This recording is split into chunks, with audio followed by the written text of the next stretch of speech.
Well, a very good evening and thanks for clicking on to the Saturday edition of Vogan's European Outlook. Gone is the heat across the UK. So as forecasted right here on my YouTube channel, I did say it would only last a couple of days. That has been the case. And it is a very different story, of course, further south on the other side of the channel. Temperatures widely into the high 30s to even low 40s, and a very dangerous hot spell across France, across the north of Spain. Temperatures here have been exceeding 40 Celsius for upwards of a week now. So the heat wave on the continent is, I would say, the real deal. But certainly when it comes to the British Isles, it was very much advertised right here that this hot spell, heat wave, whatever label you want to put on it, it was always going to be a quick hit, a short, sharp burst of summer heat. And that has been the case. The Atlantic, once again, winning out in a month that has been very up and down across the British Isles. Maximum temperature yesterday, I don't even think exceeded 32.7 Celsius. In yesterday's video I said that Norwich had hit 33 Celsius. That in fact was incorrect. When I look at the numbers from yesterday, it did not exceed, I believe anyway, 32.7 Celsius. Now on the Channel Islands, we've seen Guernsey hit 33, the hottest June day on record here. And as you can see from the very latest overview chart for around about now, according to the GFS at least, we've got, of course, an area of low pressure, we've got circulation, we've got plenty of energy firing up within that instability, within that energy in the upper atmosphere. And of course, we've got a frontal system sitting right across the channel at this moment in time, separating cool, fresh Atlantic air versus hot continental air. And the 850 temperatures very much reflect this divide, this sharp demarcation zone between very cool air at 850 millibars versus very hot air at 850 millibars. Sorry, and you can see here these are the current temperatures as of recording. So of course these are not going to be the highs. We are going to see a few temperatures. I think there's probably a few places in France that have hit 42, possibly 43 Celsius this afternoon. We may have that in the North Highlands of Spain as well. So like I say, I do think it has been justified over France. And dangerous heat, we're seeing a good 3 or 4 days where the temperatures are pretty excessive for the time of the year before the solstice. With regards to the UK, however, 32 degrees is nothing really to write home about when it comes to this time of the year in the UK. And if you look at the comparison chart here, well, this is this afternoon's temperatures here. So we did, ahead of the frontal system, before that frontal system moved down onto the south coast of England, we did actually in fact see the temperature creep up to about 25, 26 Celsius. But then, of course, the showers and thunderstorms blew up, riding the energy, riding that boundary between the separation point of air masses. We're seeing these showers and thunderstorms blowing up, and of course we're seeing that sink south, and now the entire British Isles is in that fresher zone, whereas down across, even across the northern fringes of France, if you notice here, temperatures have cooled down quite significantly as well. But of course, get 100 or so miles inland, and you could be knocking on the door of 40 Celsius. A very, very sharp contrast here, as you can see here, in a pretty short distance, really. So it's pretty interesting actually to see that. And if you look at the comparison chart, this was the temperatures for approximately 4 p.m. yesterday afternoon. And widespread 30s. Yes, it was a hot day. Look at the difference. A mere 24 hours over the UK. So a pretty interesting, a pretty impressive drop in temperature. And I think, to be honest with you, in my opinion anyway, the difference in temperature between the north of England and southeast of England, I think, was almost a more noticeable, more notable, and more impressive aspect.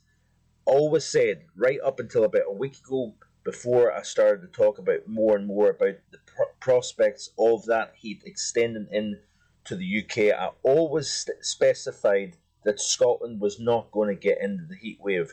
Also Northern Ireland, also more or less all the Republic of Ireland, the eastern and southeastern portions of Wales, the Midlands, the southwest, some impressive temperatures as well, but across the southern and southeastern portion of England, that is where we were going to see the heat, and it was only going to last about 48 hours at the very most, and that has been the case. So I think overall it's been a pretty decent forecast, if I say so myself.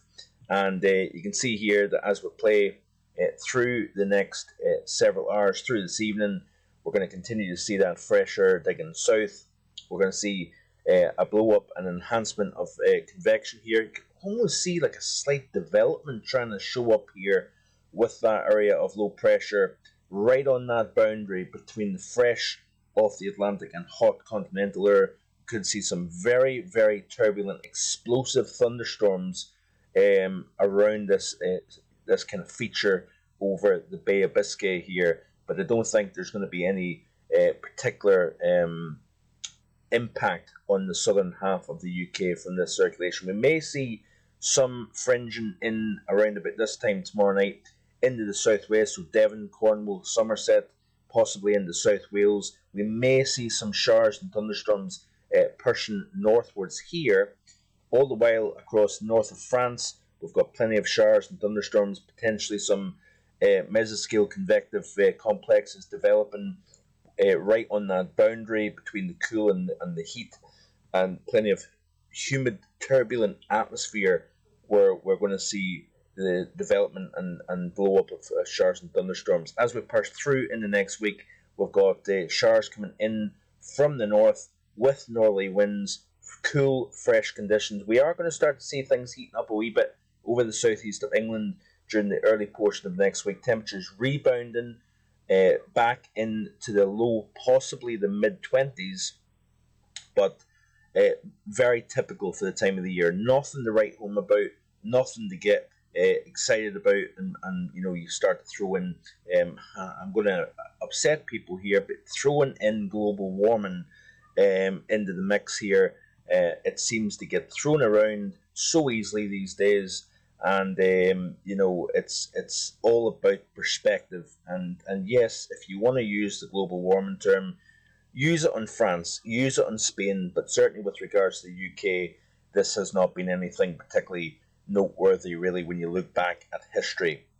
Looking at 850 millibar temperatures here, you can see that we really do remain in the relatively fresh air overall, and the heat gets eventually kicked out of France and Spain as well. Remember that we are approaching solstice, we're approaching the heart of summer, and you would expect to see heat at this time of the year. So all the while it's hot at the moment, Spain, France, into Central Europe, we are going to eventually see that heat getting pushed and retreated, weakened in place, as you can see here, through the course of next week, according to the GFS model here. And you can see here, really, the UK gets some mild air at 850, pushing in off the Atlantic, but it's coming in off the Atlantic, not coming off the continent, so therefore temperatures are going to be restricted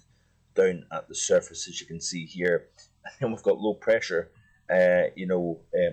over the British Isles, cool conditions.